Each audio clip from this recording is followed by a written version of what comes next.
Mga katambay, mga kababayan, si Kamanong po, nagbabalik po muli para po magkomento po sa inyo dito po sa Tambay mga kabayan. Kamusta po ang lahat? Sana po nasa maayos po tayong kalagayan. Magandang umaga po muna, tanghali, hapon, gabi. Madaling araw po sa atin lahat mga kababayan. Ito po, umpisa na po natin. Ito pong balita ng gobernador. Ito pong pahayag ng gobernador po ng Bulacan dahil po naiipit din po ang Bulacan sa dami po ng flood control na proyekto po at ubod ng dami po na ghost project ng flood control sa Bulacan. At mag-iimbestiga raw po ang government ng gobyerno o ang gobernador ng Bulacan ay mag-iimbestiga po. Iniintay lang daw po nila ang resulta ng investigasyon. Sino po ba? Senado at Kongreso. At sinabi po ng gobernador na si Dan Fernando. Si Dan Fernando po yata ang gobernador ng Bulacan. Dating artista po yata ito. Ay pinasinungalingan po niya na siya po'y walang alam.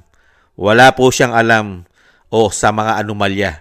Hindi po siya sangkot at wala siyang alam sa anomalya na mga ghost project sa Bulacan, lalong-lalo sa flood control. Mga kababayan, totoo po ba yon? Alamin po natin, pakinggan po natin ang balita. Magsasagawa rin ng sariling investigasyon ng provincial government ng Bulacan kaugnay ng mga flood control projects sa lalawigan. Ayon kay Bulacan, Governor Daniel Fernando, hihintayin lang muna niya ang mga naunang investigasyon bago sila magsagawa ng bukod na investigasyon sa lalawigan. Nilinaw naman ng gobernador na wala silang alam o koneksyon sa mga proyekto sa flood control projects, lalo na sa Kalumpit at Hagonoy. Kamakailan lamang pinuntahan ni Pangulong Ferdinand Marcos Jr. ang flood control project sa Bulacan at natuklasang ito'y mga ghost project. Hindi naman nagdaan sa amin talaga yan, sa totoo lamang ha. Hindi talaga sa amin nagdaan. And even the courtesy call namin, hindi nagdaan sa amin, even the courtesy call nagdaan. Pero yung masasabi kong ghost project, sila nakakaalam nun eh. Hindi ko naman alam talaga yung mga ghost project nila. Sila nakakaalam nun, yung national government. Ayan, nagturo na po ang gobernador ng Bulacan. Ang nakakaalam daw po ang national government. Sino po ba na nasa national government? Unang-una po, Pangulo. Hindi po ba? Ayan po, nagtuturo na po ang gobernador.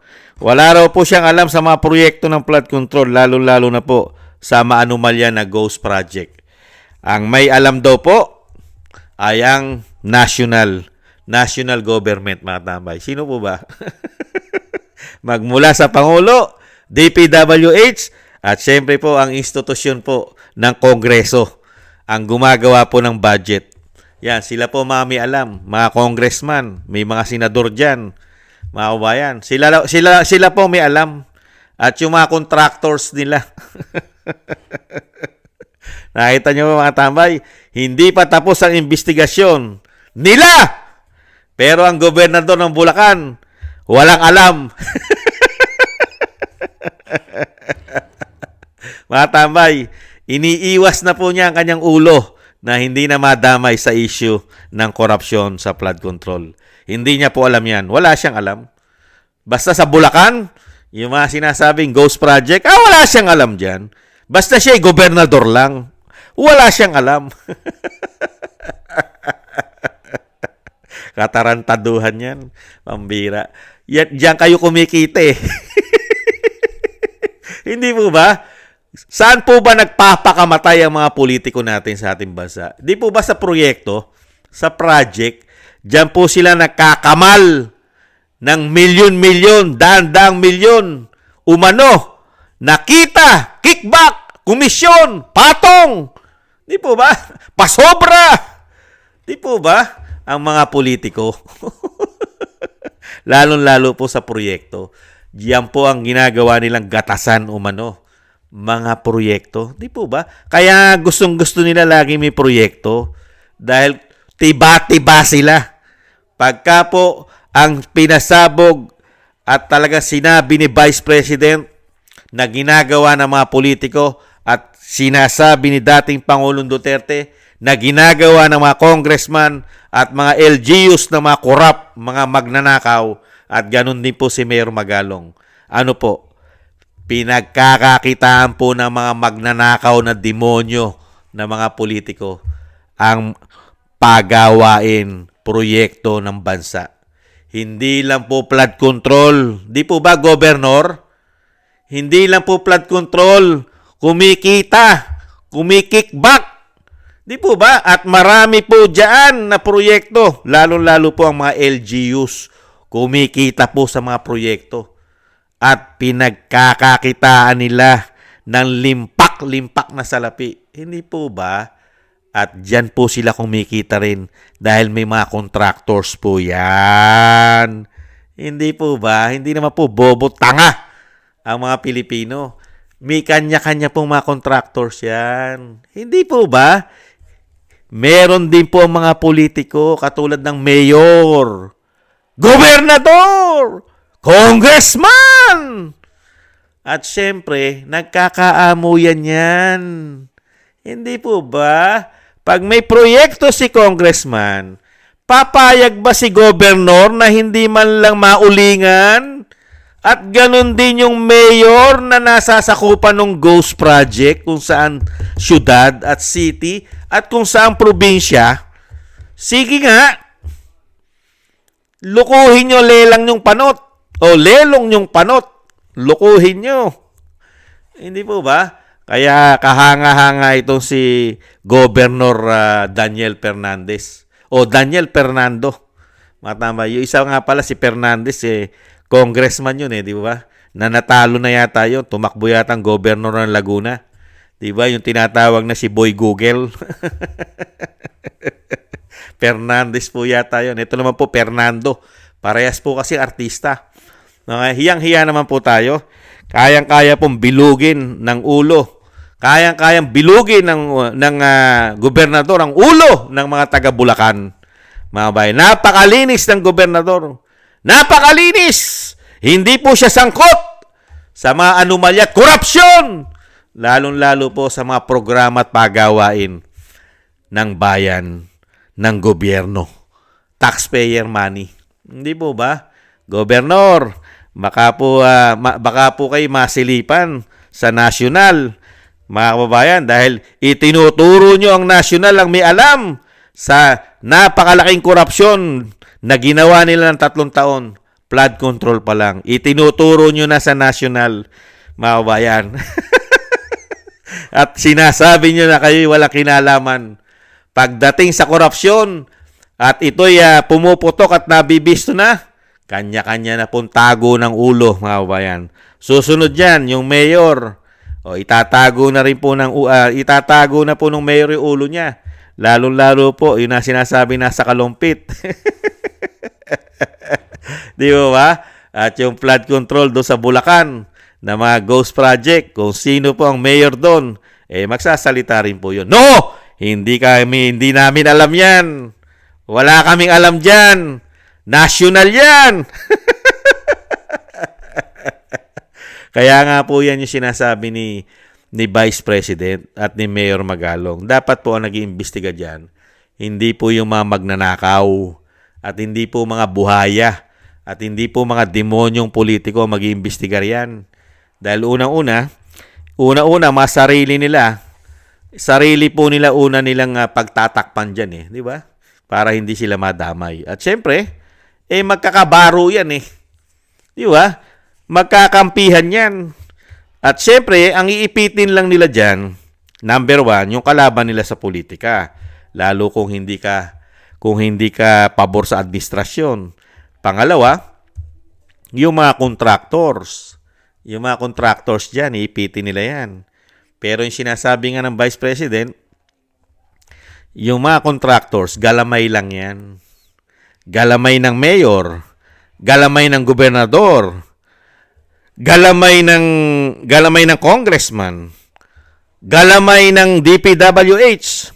At siyempre, ang DPWH ay galamay naman ng presidente. Galamay niya yan. Di mo ba?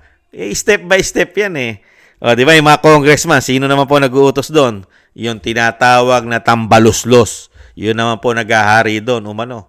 At siyempre, sa Senado, meron naman po Senate President doon. Hindi po ba? Dahil po ang kumukontrol lang po ng pera ng bansa.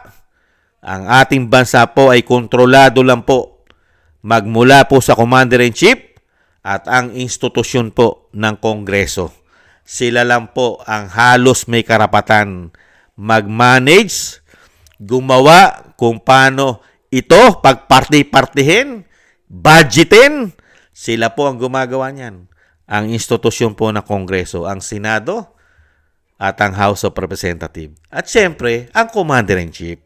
Sila po lahat ang kapitan dyan.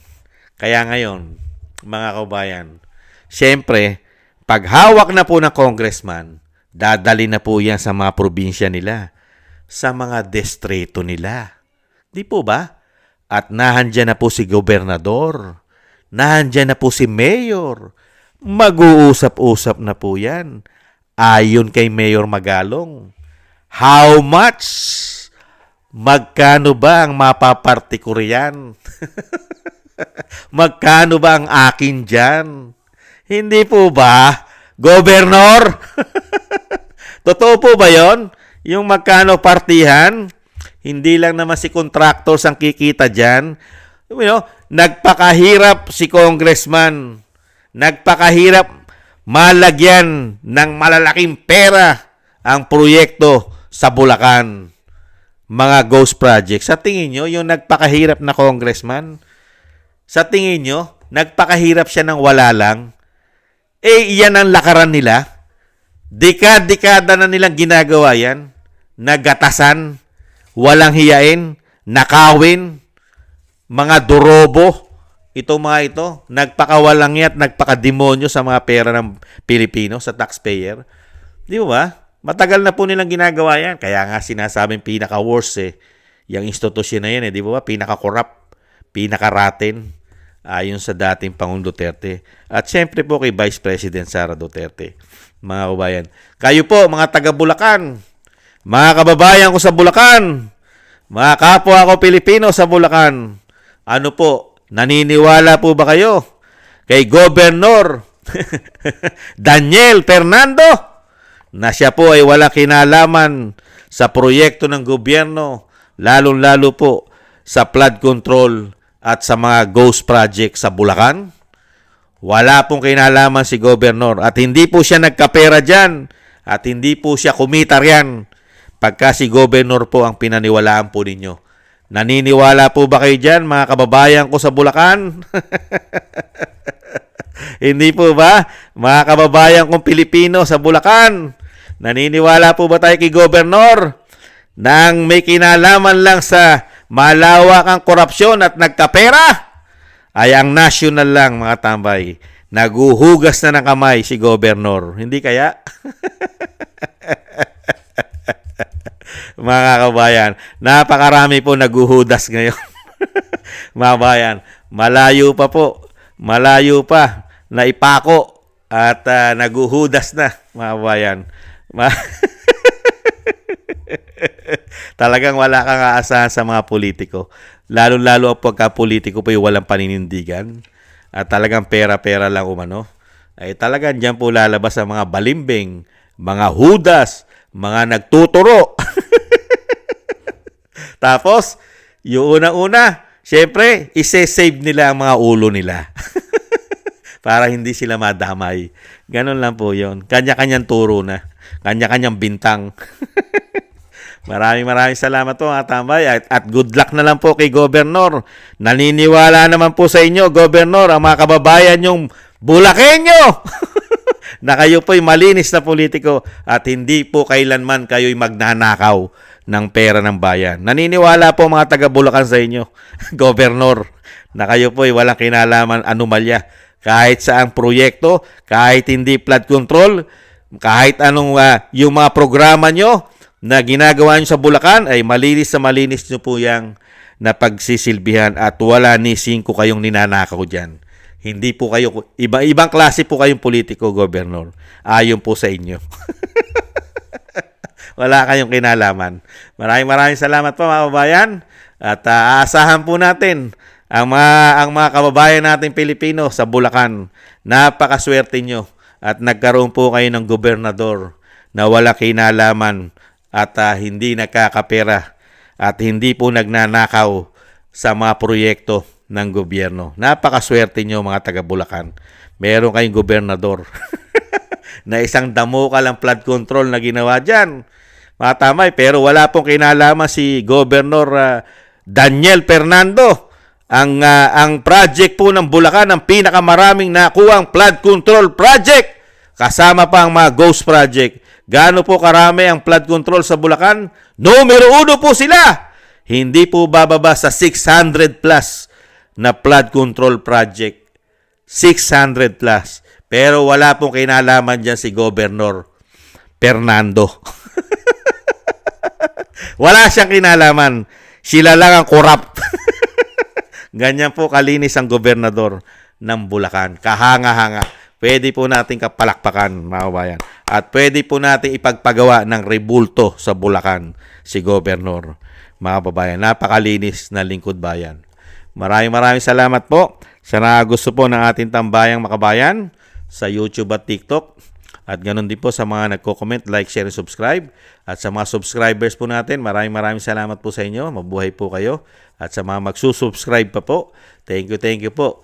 Ingat po kayo at mabuhay din po kayo mga kabayan. At syempre po, maraming salamat po sa mga nagbibigay ng biyaya at tulong sa inyong lingkod. Shoutout po sa inyong lahat. Thank you po. At syempre po, bago po tayo magtapos, yung dasal at panalangin po natin ay pagkaisahan po natin. Naisama po natin sa ating mga dasal at panalangin na maingatan po ang pamilya Duterte, ang ating Vice President, na maingatan po siya at mailayo po siya sa mga nagbabalak po ng kasamaan sa kanya. Maingatan po sana. At ganoon din po ang ating dating Pangulong Duterte na madugtungan pa po ang kanyang buhay at kalakasan at malayo rin po sa kapahamakan at makabalik na po sa lalong mabilis sa ating bansa. Thank you po mga kabayan. Ingat din po tayo sa muli. Mga kabayan, yung mga kababayan natin sa Bulacan, napakahusay po ng gobernador dyan. Kaya nga po lagi tayo nilulubog sa baha. Mga tambay, dekada na po tayo dyan lumalangoy dahil magagaling po ang politiko sa Bulacan. Unbelievable. Ingat po mga kababayan. Paalam. Bye-bye.